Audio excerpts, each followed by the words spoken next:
Bagong strike probability ngayong araw hanggang sa loob ng 72-hour period, makikita magdadala lamang ng pag-ulan sa Central Visayas kasama ng Southern Luzon at NCR. Pero tsansa na magiging bagyo ay napakamalabo.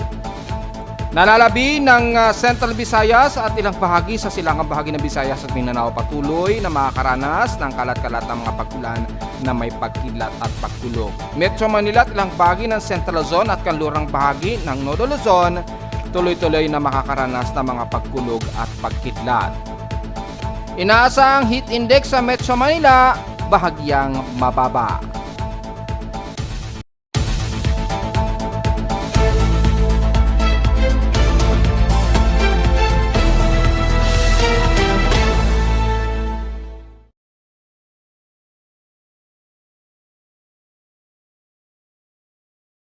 Hello, good morning mga folks. Welcome po muli sa ating Daily Weather Bulletin at Analysis para sa araw ng Miyerkules, May 7, 2025. Ang oras nating boss may maga ay alas 10:43 na ng umaga. Medyo overcast at gloomy pa rin tayo at dahil sa umiiral ang localized thunderstorms ngayon sa iba't ibang panig ng bansa, especially sa Southern Luzon, Visayas at Mindanao. Paganda yan dahil at least medyo kontrolado at hindi tayo makakaranas ng grabing init. Despite na nagkakaroon tayo ng mga overcast at gloomy since kahapon, mataas pa rin ang naging heat index natin. So, kung tuloy-tuloy man ang mga localized thunderstorms, bagamat mag-iingat po sa mga pagulog at pagkidlat at mga di inaasahang malakas na ulan kung sakali sa inyong lugar, ay maganda ito para medyo magkaroon ng medyo saturation ng ating paligid at hindi naman masyadong hot dry. At dahil dyan ay inaasahan ng mga pagkulog at pagkidlat pa rin na base sa ating Doppler radar imagery, malawakan pa rin ang water vapor sa may silangang parte ng Luzon, kabilang na ang Aurora Region, Quezon Province hanggang Bicol Region. Dito sa bahagi naman ng bandang Metro Manila at Zambales, sa ngayon medyo katamtaman muna pero nagkakaroon pa kayo ngayon ng partly cloudy to sa mostly cloudy ng umiiral dyan. Magat medyo na mamahinga muna ng mga pagkulog at pagkilat base sa ating lightning detection system, may 45 lightning strikes. As of 10:40 AM ang naitala ng aking lightning detection system sa Caloocan, pero marami na ang mga pagkulog at pagkidlat dyan pa rin sa may bandang Southern Luzon at ilang bahagi ng Quezon Province at Bicol Region, especially sa Camarines Norte. So mag-iingat po ang mga kababayan natin dyan dahil ngayon ay tumatawid na nga po yung traversing ng Sepestrap na ito, na tinawag nga po ni Pag-asa na low pressure area. Ganyan po, tumatawid na pag ganyan yan, yung low pressure area na tinatawag ni Pag-asa. Pero Sepestrap lamang yan at hindi yan na maituturing natin na aktibong invest o low pressure area. So dahil sa medyo thunderstormy, yung atmospheric pressure natin around 1,008-1,007 hectopascals, yung tumatawid na yan, asahan ang dadaranasin within 300 kilometer range dyan, kasama na ang Southern Luzon, Central Visayas, yan, maaabutan yan. At within 72 hour nga po. Ayon sa ating tropical cyclone strike probability, ay aabutin ang Metro Manila. Bagamat around 10 to 20% na lamang maapektuhan dulot nga po ng Sepestrap. So walang masyado ikakabahala mga folks. Sa thunderstorm advisory naman ay naka-final na po as of 9 o'clock AM ang bahagi na ito ng kasama na ang area ng NCR according dito. Sa Southern Luzon, yun, naka-issued. Southern Luzon po, tinerminate na raw yung kanilang thunderstorm advisory. Pero expected magre-resume yan dahil sa tuloy-tuloy pa rin ang pamumuo ng saturated water vapor dahil nga po sa Sepestrap. Sa may Visayas naman, as of 10 o'clock AM ay nakataas ang thunderstorm. More likely, dyan sa may bandang Leyte, Southern Leyte, Biliran, Eastern Samar, hanggang Palawan na po yan. Well, piniliwanag ng amount natin, maapektuhan nga po dyan. At least hanggang 30%, pero bumababa yan hanggang 20% pababa na yung maapektuhan dulot nga po ng Sepestrap na yan na tumatawid ngayon dyan patungo sa may bandang West Philippine Sea. So, okay lang po yan mga folks. And the rest ng Northern Luzon, apektado ang Ilocos Norte. So most likely, dyan pa rin sa west portions ng Northern Luzon kasama na ang Zambales, lalo na sa hapon. Dahil nga po sa tuloy-tuloy na mga localized thunderstorms. Dito sa Metro Manila, nakataas din ang thunderstorm watch. Gaya na ating sinabi, kasama na ang Quezon, Rizal, Laguna, Batangas, Zambales, Bataan. At inaasahan yan within 2 hour ang effectivity. Pero expected dyan hanggang hapon magtutuloy-tuloy yan. So medyo precautionary pa rin ang iirali natin. At ang bandang Cagayan naman, within 12 hours ang naka-forecast sa kanila. Sa Visayas naman, apektado ang buong Palawan nga po, binanggit na natin, kasama na ang Central at Eastern Visayas. So sa ating current conditions, overcast, gloomy, haze at few clouds po ang umiiral. At haze pa rin dito dahil umiiral ang thermal inversion at dahil sa medyo gloomy tayo ngayon, inaasahan na napakataas at napaka-unhealthy po ng ating air quality ngayon mula pa kanina ito. So medyo hindi maganda ang ating air pollution ngayon dito sa Metro Manila. So magmask po tayo para sa mga sensitibong mga baga. More than 86 micrograms per cubic meter po yung particulate natin.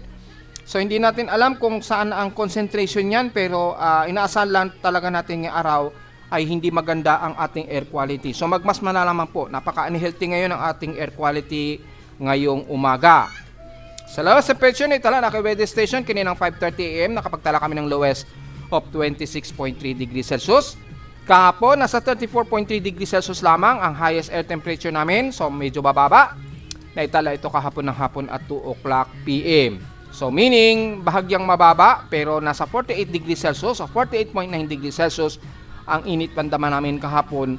So medyo mataas pa rin ang concentration ng yung hot humid, kaya medyo malakit-lakit ang asahan pa rin nating pakiramdam ngayong araw. Hopefully ay medyo bumababa ng bahagya at bumaba ng konti yung dew point para medyo magiging dire lamang at hindi masyado magiging malakit ang ating alinsangan despite na mababa ang air temperature. So ganun po, mataas ang aming heat index kahapon. So sa ibang bahagi naman ng bansa, kung ano ang magiging heat index natin as of kanina madaling araw pa, so wala pang latest kami, nasa caution pa lamang ito. So normal ito sa amin sa Caloocan na may tuturing. Pero inaasahan naming heat index ngayong 10 o'clock AM ay nasang 42 degrees Celsius ang magiging forecast.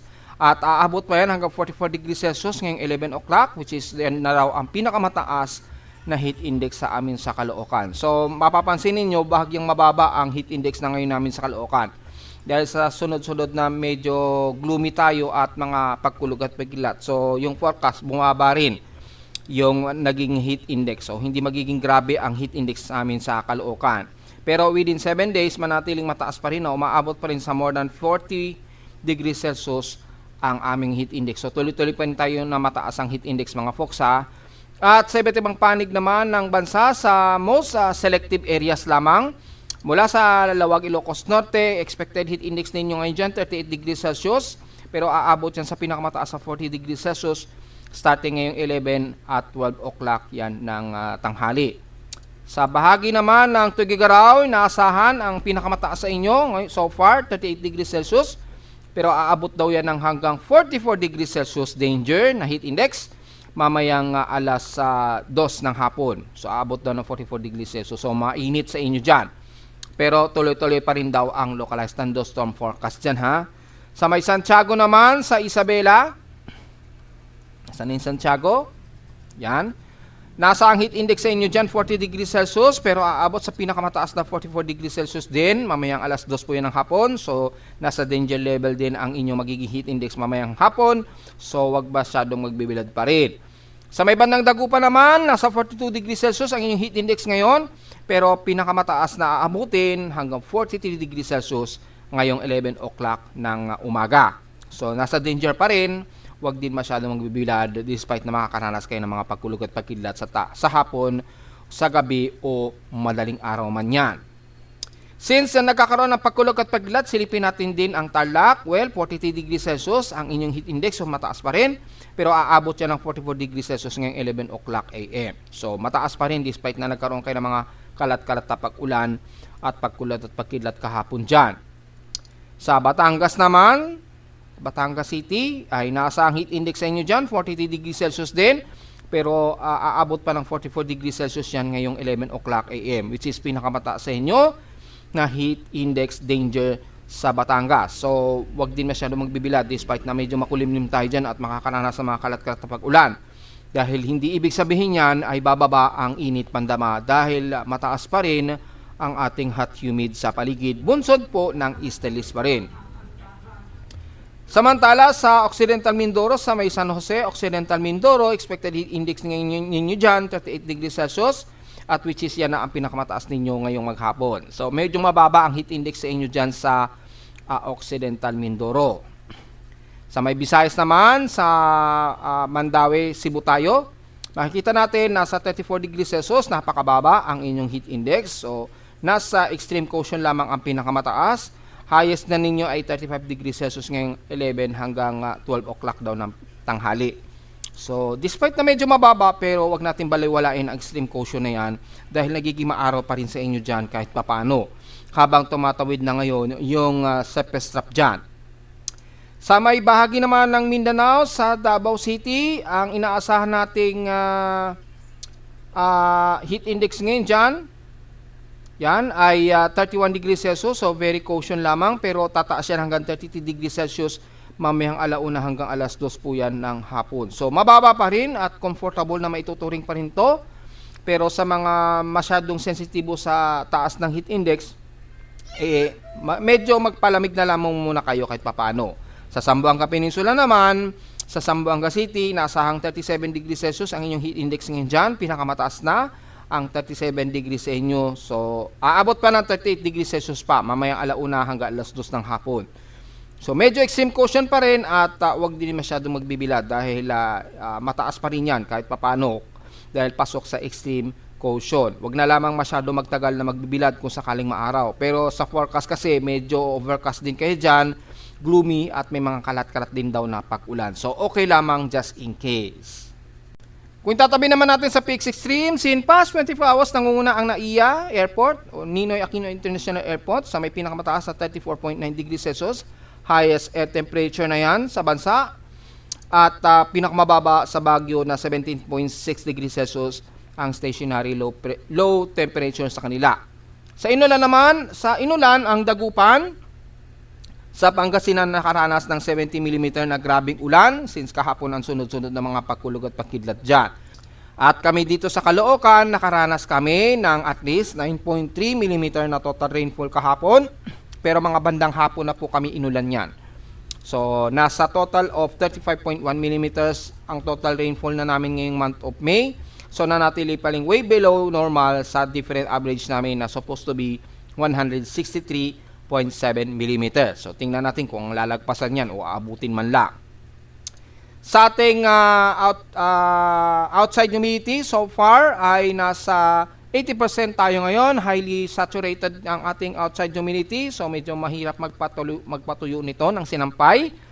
At wala itong pinagbago since last hour. Medyo thunderstormy pa rin tayo at 1,008 hectopascals. And steady ito since last hour. Nasa low tide po tayo ngayon, so mababa ang sea level natin sa pangpang ng Manila Bay, sa ibang bahagi naman sa, so medyo layo-layo po muna. At since wala naman tayong matinding pag-alon, ingat na lamang sa papalaot dyan sa silangang baybay ng bansa, dulot po ng easterly winds. Sa ating almanak, sumikat ang haring araw kaninang 5:30 a.m. at inaasahang lulubog ito mamayang 6:14 p.m. At ang ating 74% illuminated waxing gibbous na liwanag ng buwan, ay magmo-moonrise pa po ito mamayang hapon, 2:04 p.m. at bukas na ng madaling araw ito ng 2:31 a.m. lulubog. At sa ating local weather outlook para ngayong araw hanggang bukas po yun ng Huwebes, nga asahang magiging maulan pa rin tayo dulot ng localized thunderstorms, 100% chance of rain po yan. Bukas ng Huwebes ay ganun din, stationary pa rin na makakaranas tayo ng mga kalat-kalat ulan na may 50 to 52% chance of rain, dulot pa rin ng localized thunderstorms. At maulap ang ating umaga at magkakaroon tayo ng early rain sa umaga. So halos ganun din ang mangyayari ngayong araw. So importante ang payong sa mga lumalabas ngayong araw. High sa lowest temperature expected, 34 degrees Celsius. So expected, medyo mababa ang ating temperatura sana. At sa lowest temperature expected, maglalaro 26 to 27 degrees Celsius. At ayon sa local weather advisory, itong low pressure area na tinatawag ni Pag-asa, despite na surface trap lamang ito, na mataan sa layong nasa coastal waters ng Kalibo, Aklan. At yung isang low pressure area, which is yung binanggit na natin sa ating mga report, yun sa silangan ng Visayas, na tinawag pa rin nilang LPA, nasa may bandang west of Iba, Zambales na ito. So Ito yung nasa West Zambales at yung isa nasa Kalibo Aklan. Yung nasa binabantay natin na surface trap nga po. At tumatawid na nga po ito ng bandang Kalibo Aklan. At wag pong mag-alala, hindi naman magiging aktibong investment lang yan. So surface trap lamang yan na magdadala ng pag-ulan dahil nga po may kasabay na localized thunderstorms. At kita naman natin sa ating atmospheric pressure, 1,008 hectopascals lamang pababa ang naglalaro sa kanya. So diretso agad tayo sa ating ginagamit na satellite imagery. Makikita po ang extreme Northern Luzon, medyo katamtaman pa rin ang lagay ng panahon sa inyo dyan. Magiging partly cloudy pero mas maaraw kayo dyan kasama na ang Tugigaraw, Ilocos Norte at ilang bahagi dyan sa may bandang Mountain Province, Ifugao, pababa ng Nueva Vizcaya. Pero dito rin sa may bandang Central Luzon, medyo partly cloudy tayo ngayon, medyo mas maaraw kayo dyan. Pero maya-maya magiging overcast na naman kayo at magiging mas gloomy at asahan ang mga localized thunderstorms ngayong maghapon po. Ganon din sa may bandang Silangan mula Isabela, pababa lalo na sa may bandang Baler Aurora area. Yan, mag-asahan ninyo mga localized thunderstorms po na nakairal dyan. Ingat na lamang po sa mga pagkulog at pagkidlat. At mula sa bahagi ng Central Luzon, katamtaman din na lagay panahon. Medyo maulap din kayo dyan. Kasama na ang Gapan, Nueva Ecija, Mabalacat, Pampanga, Bulacan. Kasama na ang Metro Manila at ilang bahagi ng Calabarzon. Pero magiging mas maulap na pagdating dito sa may bandang Silangan ng Rizal, Antipolo, all the way hanggang dyan na sa may bandang Infanta, Quezon. And the rest ng Quezon Province hanggang Atimonan, Quezon nga po. At mula sa may bandang South Luzon ng Bicol Region, kalat-kalat po ang pag-ulan. Light to some moderate rain showers po tayo dyan. May kasamang pagkulog at pagkidlat dahil sa umiiral na malawakang surface trough dyan mula Camarines Sur, kasama na ang Iriga, Legazpi hanggang Sorsogon na yan. So maulan din ang bandang Catanduanes. So medyo magdala po ng payong dahil medyo pabugso po ang mga pag-ulan ngayon dyan. Asahan din ang maulan sa nalalabing ng South Luzon, kasama na ang Marinduque, Romblon, hanggang sa may bandang Occidental at Oriental Mindoro. May mga pagkulog at pagkidlat dyan dahil ang sentro ngayon ng surface trap nasa may bandang Mindoro na po, patawid na ng bandang Kanluran. Pero halos hindi na ito significant na trough. Mga ilang water vapor surface trap na lamang ito at makikita natin sa pinaka-actual satellite imagery. At kung titingnan natin ng heavy rain potential nito ay may mga heavy rain showers na naranasan ngayon dyan sa may bandang Buenavista sa Marinduque, Concepcion, Oriental Mindoro sa may bandang Mangumbong, Panamalayan, Gloria hanggang Manansalay. Ingat po sa posibleng pagbaba. Ganun din sa isla ng Romblon, dyan sa may bandang Calaltrava, San Agustin, San Andres, pababa ng Ferrol at Santa Fe. Ingat po dahil panandalian lang naman ang magiging heavy rain showers dyan. Pero ingat kung sakaling matindi ang buhos na lumalagpas ng 180 to 100 mm per minute. So, delikado pa rin na magbubugsod po ng pagbaha. The rest ng Palawan, magiging gloomy tayo ngayon. So, asahan ng mga localized thunderstorms, especially sa tanghali ngayong hapon. At asahan ng mga kalagkatapag ulan na may mga ilang moderate to some heavy rain showers ang iiral habang tumatawid yung trough dyan.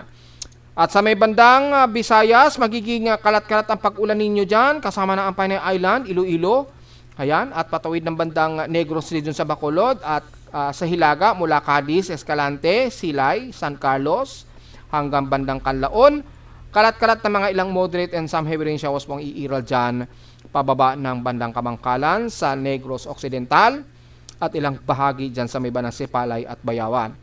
Magiging maulan po, kalat-kalat at may mga kasamang pagkulog at pagkidlat din. Lalo na sa parte ng Cebu, lalo dyan sa Hilaga ng Bogo, pababa ng Tuburan, Asturias at dyan sa may Bandawi at Cebu Talisay ay nakakaranas kayo ngayon ng mga scattered na mga ilang moderate na heavy rain showers po. So ingat po sa potential na pagbaha at wag naman sana magkaroon pa ng mga sunod-sunod na mga pagkidlat. Baka may matamaan tayo dyan. Mas marami tayong pamayanan din sa may bandang northern ng Cebu. Maulan din ang Siquijor at Bohol. Asahan din ang mga moderate and heavy rain showers and the rest ng Southern Leyte. Moderate and heavy rain showers din tayo dyan hanggang Maasin. Ingat po sa potensyal na pagbaha. At the rest ng bandang Hilaga ng Leyte mula bandang La Paz, Abuera, pataas na yan ng Ormoc at Tacloban. Overcast and very gloomy rin tayo. So expected ang mga kalat-kalat na pag-ulan na may pagkilat at pagkulog din. Ganon din sa may bandang southern part ng Samar, starting dyan sa may bandang San Juan, Borongan, Eastern Samar, hanggang Giyan. Ingat po sa potensyal na pagbaha just in case. Bagamat magiging gloomy rin ang hilagan ng Samar mula Dolores pataas na ng Lawang, asahan din ang mga kalat-kalat nito at may mga ilang posibleng mga moderate and some heavy rain showers lalo na sa hapon o sa gabi o madaling araw. Madalas ang localized thunderstorms sa inyo dyan since kahapon pa nakakaranas kayo dyan, kaya ingat po sa mga pamayanan natin na lumalabas. At magdala ng payong dahil pabugso-bugso po ang mga kalat-kalat na pag-ulan dyan. Bunsod na malawakang sepestrap, ganon din sa hilagang bahagi ng Mindanao, especially Surigao del Norte o buong Surigao region at Caraga, makakaranas kayo ng mga moderate and heavy rain showers po dyan, kasama na Agusan del Norte, Agusan del Sur, hanggang dyan na sa bandang Hinatuan, sakop pa rin ng Surigao del Sur. Magiging maulap naman ang bandang Bunawan, pababa ng Compostela Valley, sakop ng Davao de Oro, and the rest, dyan sa may bandang Davao Oriental, magiging maulan din ang Mati at Governor Honoroso. May mga ilang moderate and heavy rain showers na tumatawid dyan sa may bandang Davao Occidental, General Santos City at Sarangani. The rest ng Davao region mula Davao del Norte ay magiging katamtaman pero magiging partly to Muslicaw din kayo dyan. So asahan ng mga ilang isolated rain showers and localized thunderstorms kasama na ang City of Davao. Pababa na yan ang bandang Kapatagan sa Davao del Sur, Kibalawan hanggang Santa Maria. Magiging katamtaman din ang South Cotabato, Sultan Kudarat hanggang North Cotabato, pero asahan din na isolated rain showers and localized thunderstorms, especially po sa hapon o sa gabi madalas. Maging sabay bandang Bukidnon, Central Mindanao at ilang bahagi ng Misamis Oriental sa Hilaga, Cagayan de Oro hanggang Iligan na yan.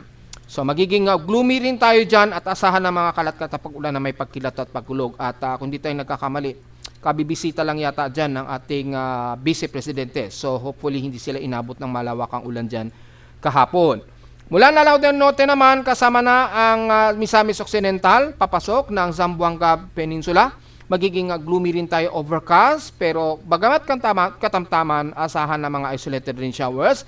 Moderate to heavy rain showers ang iiral dyan sa may bandang Gutalak, Baliguan, Siocon, Sirawal hanggang Sibuko sa Zamboanga del Norte. Ingat po sa mga biglaang pagbaha, huwag naman sana magkaroon ng pag-uno ng lupa. Ganoon din dyan sa may bandang Manukan at Jose Dalmiana, ingat po dahil nakakaranas din kayo ng mga kalat-kalat na pag-ulan. Sa Zamboanga del Sur naman, magiging maulap din kayo dyan hanggang Zamboanga Sibugay. Asahan din ng mga isolated rain showers and localized thunderstorms dahil medyo may nagtatabas po na near equatorial trough dyan, patawid ng Zamboanga City at isla ng Basilan at Hulusulun na nakakaranas ngayon ng moderate and heavy rain showers sa Basilan. So ingat po sa mga potensyal na pagbaha, kabilang na ang Zamboanga City area. Bagamat wala naman tayo namamataan na anumang aktibong low pressure area, puro sa pestrap lamang at itong si dating 99W na remnants na nga po since nung isang araw pa ay nagdadala lamang ito ng mga kalat-kalat na pag-ulan sa may bandang South China Sea na itong si dating 99W. Pero yung isang sa pestrap na tinawag naman ni Pag-asa as low pressure area dyan sa may bandang Panay Island na tumatawid na ngayon Pakanluran, ay makikita naman natin sa ating mga computer models at significant West Pacific Basin natin ay wala naman tayong nakikitaan na agresibo sa kanilang dalawa. So, most especially lamang 20% ang mga tsansa na pag-ulan base na rin sa ating report ng ating Tropical Cyclone Strike Probability at Weekly Tropical Cyclone Strike Probability. Kung ulitin natin mula sa TC Probability, naglalaro lamang sa 10 to 20% na maapektuhan lamang ang buong Southern Luzon kasama ang Metro Manila at Visayas at Central Visayas. Ayan, kitang-kita naman po. Ito ay natapos na at pahina na rin ito kaya bumaba na yan. Bumaba na yan at kung titingnan natin sa ating daily Tropical Cyclone Strike Probability, bumaba na sa at least 20% hanggang 10% na lamang ang maapektuhan maging sa remnants ni 99W. Ayan, kaka-update lang yan kanina. At makikita po na sa around 10% na lamang maapektuhan ang buong Visayas kasama na ang Calabarzon area, Southern Luzon, at Metro Manila, ilang bahagi ng Zambales. So, makakaranas lamang tayo dyan ng mga ilang mga pag-ulan at may mga pagkulog at pagkidlat lamang. Pero yung effectivity ng pagiging tropical cyclone nito ay napaka-malabo ng mangyari yan mga folks.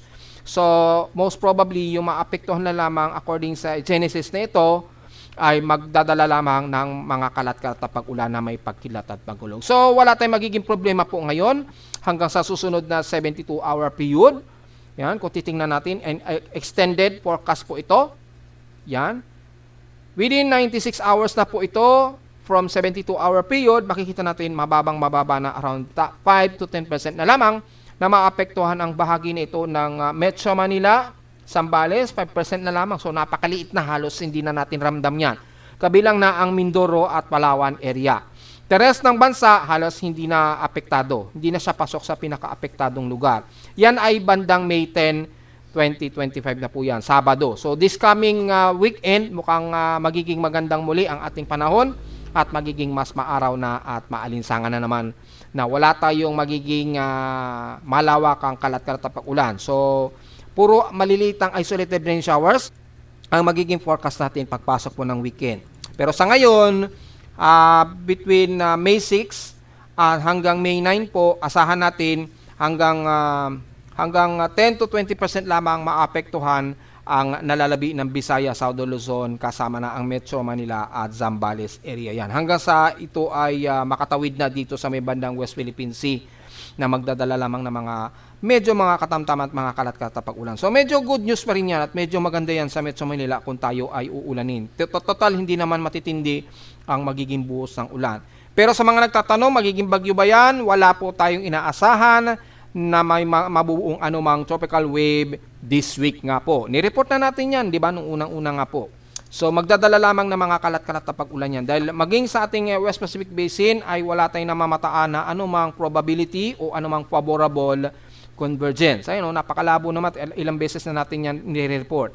Mula naman sa ating mean sea level pressure, kung titingnan natin ay wala at nakikita natin anumang low pressure area ay wala tayong namamataan maging sa may bandang katimugang bahagi ng ating bansa. O dyan sa may bandang dagat Pasipiko, lowest na ang 1,008 hectopascals. Dahil nga po, normally yan dahil embedded ng intertropical convergence zone dito sa may bandang east ng Mindanao. Asahan na po natin yan sa mga susunod pang mga araw. Tataas at tataas na ang volume ng intertropical convergence zone yan. Dahil kung pagbabasa natin kay ECMWF sa ating latest instantaneous precipitation rate, makikita, napakakitang-kita naman po yung tropical wave dala ng ITCZ, ayan o. Yung parang alon na yan o. Yan. Ano yan? Mga tropical waves po yan. Mga developing tropical waves. Natataon lamang, hindi siya nagkakaroon ng low level convection dahil yung vertical wind shear napakahina pa para ito ay itulak niya pa vertical. Kaya puro horizontal lamang yung vorticity swirling niya habang tumatawid dito pakanluran. Ayun o, makikita naman ninyo. Yun, parang alon lang siya, di ba? Parang ripple ng dagat, parang ganun. So makikita mo puro horizontal lang, meaning napakahina pa sa ngayon ng nakikita dito na vertical wind shear sa kanya. At walang low level convection pa. So wala pang mataas na convectivity o convergence. Kaya medyo pahiga pa lamang yung kanyang kaulapan. So, dahil dyan ay wala tayong inaasahan nga pong tropical wave, bagamat ITZZ yan, magdadala lamang yan ng mga kalat-kalat na pag-ulan hanggang dito nga po yan sa may bandang Mindanao area at Eastern Visayas. Extended forecast niyan hanggang May 11. Ayan, mga May 11 po o May 10, 2025 na po. Yan ay ECMWF forecast. Kay NABGEM, medyo mas agresibo si NABGEM. Ayan o. Kung ipiprevious natin, medyo merong aggressive na tropical depression dito ang ipinapakita starting May 12. Starting May 12, medyo may nakikitaan na low pressure area. Kung titingnan natin dito, inuulit ko, mapapansin ninyo, medyo may favorable kasi dito. Kaya siguro tumaas yung forecast ni NABGEM na may nabuong low pressure area. Bagamat napaka-disorganized at malabo pa pong mangyari yan dahil hindi naman nagtutugma sa iba't ibang mga weather agencies gaya ni GFS at ECMWF. So itong si NABGEM ay makikitaan na agresibo ang isang low pressure area dito sa may bandang south of Guam. Yan. Hanggang May 13 May 13 po ang forecast nito. So during halalan po ito, may pinapakitaan na aktibong low pressure area si NABGEM.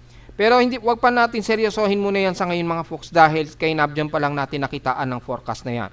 Pero sa ngayon ay wala pa rin tayong inaasahan na may mabubuo. Kasi kay ECMWF at GFS ay parehong negative ang anumang tropical wave na mabubuo. So, hindi po na natin muna seryosohin yan at nanatiling mababa pa lang ang tsansa, at least 20% pababa lang ang magiging posibleng may mga tropical cyclone na mabubuo this week. So mga musta muli tayo sa ating lagay ng dam ngayong araw mula kay Angat Dam and the rest ay for May 7, 2025, since ang pinaka mas crucial itong si Angat Dam at mapapansin ninyo patuloy pa rin ang pagbaba. Kahapon ay nasa 202.21 meters itong si Angat Dam, ngayon ay 202.05. So tuloy-tuloy pa rin ang pagbagsak ng water reservoir nitong si Angat Dam. So medyo tipid-tipid pa rin sa paggamit ng tubig and the rest naman so far wala namang masyadong malakihan na nakukonsumo mula kay Ipo Dam, Lamesa Dam at Binga Dam. Natiling critical itong si Pantabangan, mukhang offline yata itong si Pantabangan at ang Buklaw Dam, hindi natin alam dahil halos walang latest update yung pagiging critical ng dalawang ito. So hindi natin masagot yan mga folks, kung yan ba under maintenance, ginagawa or nire-renovate, hindi natin alam mga folks.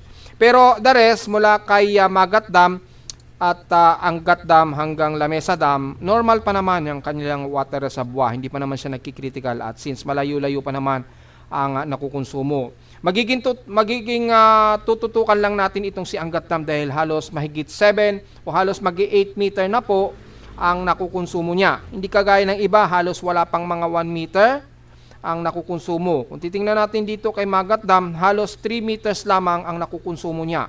So pinaka nangunguna sa may malaki ang nakukonsumo itong si Angat Dam na negative 7.95 meters po ang nakukonsumo niya. So konting tipid-tipid po. Typically kasi ito ay nagdi-distribute ngayon sa Metro Manila. Kung hindi ako nagkakamali, meron ng linya itong si Angat Dam na nakokonekta kay Lamesa. So halimbawa, pinatay yung linya ni Lamesa Dam, bubuksan naman yung linya kay Angat Dam. Dati hindi kasi. So nagkaroon ng malaking renovation ang ating hydrological center ni Pag-asa. At nagkaroon na ng parang diversion yung mga linya. Parang nga naman tuloy-tuloy na nababackupan yung konsumo ng tubig. At kaya din nagtaas ng singil sa tubig. So yun lamang, si Angat Dam lamang ang medyo tututukan natin mga talks. At sa mga ilog naman natin sa Metro Manila, kung titingnan natin, ito lamang ang tumaas kay Quirino.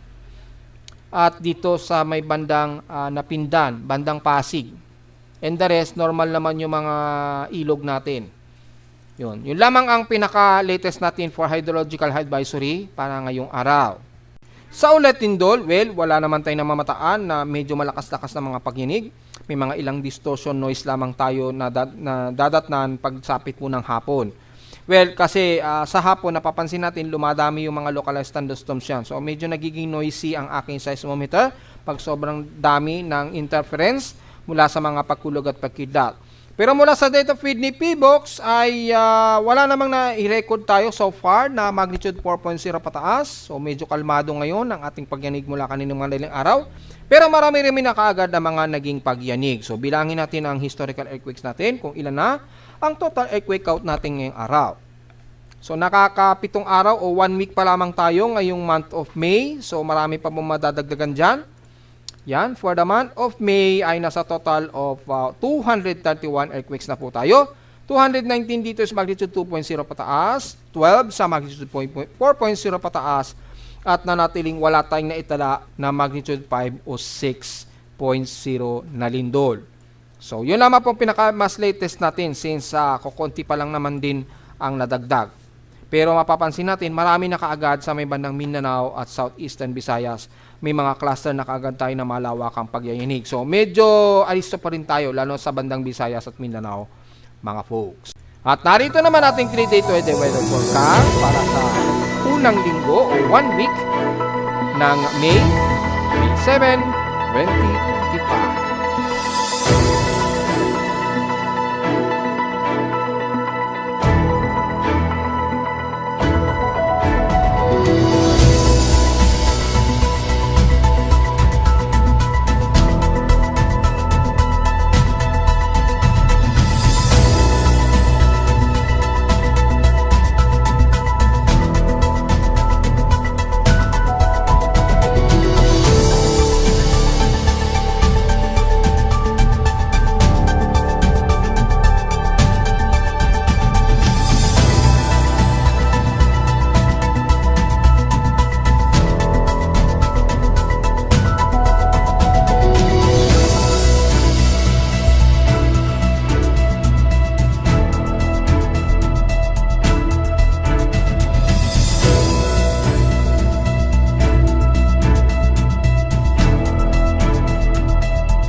araw ng May 2025. Huwag pong kalilimutan na mag-like, share, and subscribe po sa ating YouTube channel at visit lamang anytime sa ating website na www.pimoweather.com para sa ibang detalye gusto malaman na hindi natin isama ngayong araw sa ating report. Well, ingat na lamang dahil patuloy pa rin tayo makakaranas ng mga sunod-sunod na mga pagkulog at pagkidlat lalo na sa hapon o sa gabi. At visit lamang sa ating website sa gusto malaman pa rin ang pinaka-dynamic readings mula sa aking aparato sa Caloocan at sa data feeds mula sa iba't ibang weather agencies. Maraming salamat po mga folks at magandang araw po sa ating lahat.